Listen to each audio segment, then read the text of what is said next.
বন্ধুগণ, এটা হলো আমাদের সেই বিখ্যাত ব্রুনাই কিং। 4 কেজি বলা হয়।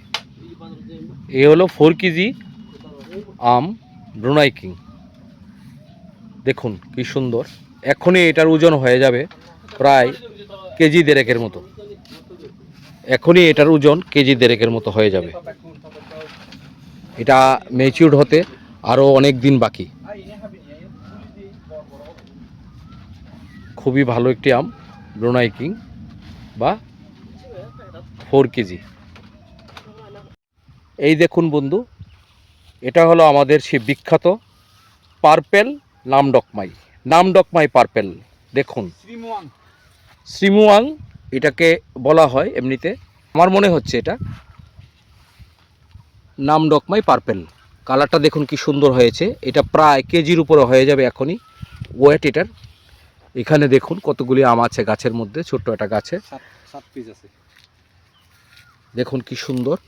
এটাকে আমরা চাইলে কমার্শিয়ালিভাবে করতে পারি চাষ, এবং খুব ভালো প্রজাতির একটি আম নামডকমাই পার্পেল। দেখুন এটা কেজির উপরে, এটাও কেজির উপরে হবে ওয়েট। এগুলি হারভেস্ট করতে আরও ধরুন 1-1.5 মাস সময় লাগবে। খুব ভালো প্রজাতির একটি আম নামডকমাই পার্পেল। কিন্তু আমাকে এখানে চাষি ভাই বলছেন এটা শ্রীমুয়াং বলে ওনারা সম্বোধন করে। আপনারা কমেন্টস করে অবশ্যই জানাবেন আপনাদের কাছে আমটি কীরকম লাগবে এবং এটাকে আপনারা কি বলে ডাকেন।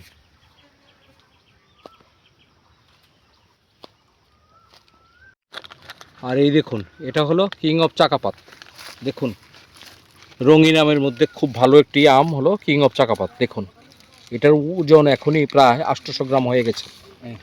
দেখুন কি সুন্দর কালার, কি সুন্দর কালার এসছে। দেখুন কিং অফ চাকাপাত। আপনাদের বাড়ির বাগিচায় বা ছাদ বাগানে অবশ্যই ব্যানানা ম্যাঙ্গো আর কিং অফ চাকাপাত অবশ্যই করবেন। কিং অফ চাকাপাত খুবই ভালো প্রজাতির একটি আম, রঙিন আমের মধ্যে খুবই ভালো। এখন আমি টেস্ট নিচ্ছি আলফানসো আমের।